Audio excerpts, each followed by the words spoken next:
نماز فاطمۃ الزہرا سلام اللہ علیہا۔ سید ابن طاؤس علیہ الرحمہ نے اپنی کتاب جمال الاسبوع میں 4 نمازیں بیان کی ہیں۔ میں ان 4 نمازوں میں سے ایک نماز وہ جو کتاب مفاتیح الجنان میں شیخ عباس قمی نے بیان کی، اس کے الفاظ کے جبرائیل امین نے آ کر یہ نماز سیدہ کی خدمت میں پیش کیا۔ شب بدھ کی نماز وہ تھی جو اللہ کے رسول کی طرف سے آپ کو ملی تھی، اور اب نمازوں کے تحفے سنا سنا کر اور کیا پیغام دیجیے گا؟ فاطمہ اور نماز، نماز اور فاطمہ۔ جسے نماز پسند نہیں وہ بھول جائے کہ اس سے فاطمہ سے محبت ہے۔ سیدہ اس شخص سے محبت نہیں کر سکتی قبول اس سے نماز سے محبت نہ ہو۔ سیدہ نماز خدا سے عشق کرنے والی، سیدہ ورع الہی کی حلیفہ قرار پانے والی، تقیہ بھی آپ، نقیہ بھی آپ، رضیہ بھی آپ، راضیہ بھی آپ۔ تو بھول جائے کوئی مومن اور مومنہ اپنے آپ کو کہلوانے والا کہ وہ فاطمہ کا ماننے والا ہے، اور نماز چھوڑ دے، نماز سے محبت نہ۔ کیسے ممکن ہے کہ سیدہ کے چاہنے والے حجاب چھوڑ دیں؟ نماز کی مثالیں تاکہ آپ کی مشکلات اور پریشانیاں دور ہوں سیدہ کے وسیلے اور آپ کے نام کی برکتوں سے۔ یہ نماز، اس کا نام ہی نماز فاطمہ زہرا ہے۔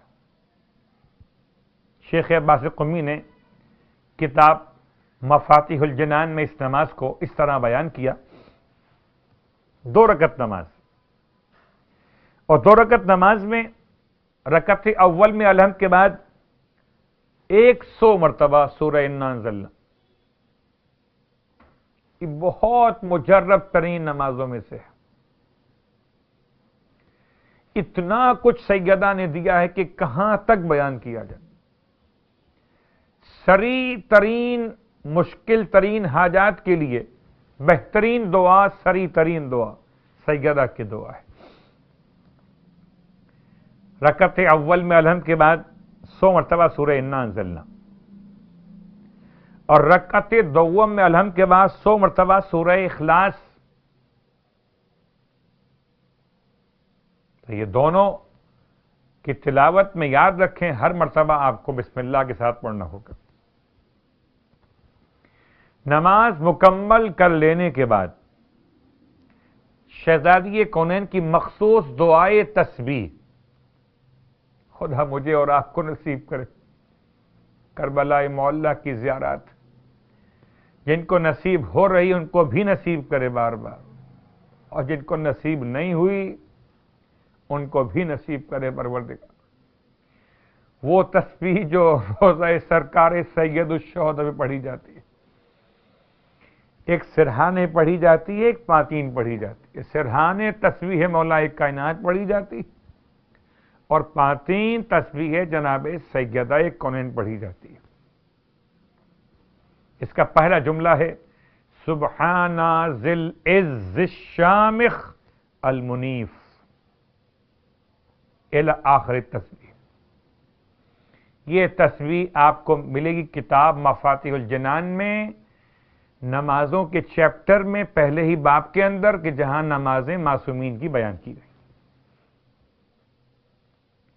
اس میں بعض علماء نے اختلاف کیا کہ اس نماز کے بعد پہلے تسبیح پڑھیں، وہ جو تسبیح ہم پڑھتے ہیں ہر نماز واجب کے بعد، اللہ اکبر، الحمدللہ، سبحان اللہ، اس کے بعد درود پڑھیں 100 مرتبہ، پھر یہ تسبیح سبحان ذی العز الشامخ المنیف والی، اور اس کے بعد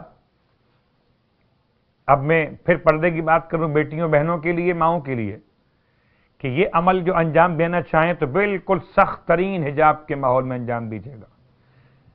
اور مردوں کے لیے تو مشکل نہیں ہے. جو جملہ بیان کر رہا ہوں وہ کیا ہے؟ شدید ترین پریشانیوں میں آپ نے یہ عمل انجام دینا ہے اور آخر میں سجدے کی حالت میں یہ تسبیح پڑھ لی، اس سے پہلے درود پڑھ لیا، اس سے پہلے تسبیح سیدہ پڑھ لی، اس کے بعد سجدے میں چلے جائیے. اور اب خواتین اپنے حجاب کی کمپلیٹ پابندی کے ساتھ تنہائی میں عمل انجام دیں، اور مردوں کے لیے وہ کوئی مشکل نہیں ہے. کیا کرنا ہے کہ یہ اپنی کوہنیاں ان پر سے کپڑا ہٹا دیں اور اپنے دونوں گھٹنوں کے اوپر سے کپڑا ہٹا دیں. اس کو ہم سمجھ سکتے ہیں کہ آپ اتنا حصہ کھول لیجئے. آج کل تو فیشن میں ایسے لوگ مل جاتے ہیں جو اس طرح کی پینٹیں پہن رہے ہوں، تو چلیے ایک ایسا لباس رکھیں اس نماز کے لیے. اصل موضوع ہے کہ آپ کے اعضائے سجدہ زمین سے لگے ہوئے. جانماز بھی ہٹا دیجئے، صرف سجدگاہ سجدے کے لیے ہو، اور باقی آپ کے وہ تمام اعضاء، 7 اعضاء میں سے آپ کے 2 اعضاء تو ہتھیلیاں اور 2 پاؤں کے پیر، جو پاؤں کے انگوٹھے وہ دونوں، یہ 4 ہو گئے. یہ 4 تو لگتے ہی آپ کے اوپن ہیں، اس پہ کپڑا نہیں ہوتا عام طور پر. سردیوں میں ہو سکتا ہے موزے پہنے بھی الگ بات ہے، لیکن اتار دیں. ہاتھ بھی خالی، پاؤں کے انگوٹھے بھی خالی، اور پھر کوشش کریں کہ اپنے گھٹنے بھی اس طرح سے اوپن کر سکیں کہ زمین پر مس ہو جائیں. آپ کی دونوں کوہنیاں بھی. اور پھر اس سجدے کی حالت میں ایک مخصوص دعا کتاب مفاتیح الجنان میں بیان کی گئی، اس کو پڑھیے. یعنی انتہائی خشوع کی حالت ہو گئی. ایک مسکین، اس کے کپڑے پھٹے ہوئے، ایک مجبور و بے بس، اتنا مسکین کہ زمین پر اوندے منہ پڑا ہوا ہے، اور اتنا غریب ہے کہ اس کے اور زمین کے درمیان کوئی اور چیز موجود نہیں ہے. کونیاں کھلی ہوئی، اس کے گھٹنے کھلے ہوئے. اس حالت میں اپنی حاجات پیش کیجئے. اس دعا کی تلاوت کے بعد جو اس کا حوالہ میں نے آپ کی خدمت میں دیا، اور اگر چاہیں تو وہ دعا آپ علماء سے رجوع کر کے لے سکتے ہیں، ورنہ کتاب مفاتیح الجنان میں نماز فاطمہ زہرا والے چیپٹر میں آپ کو آخر میں جا کر یہ پورا سلسلہ بیان کا مل جائے گا.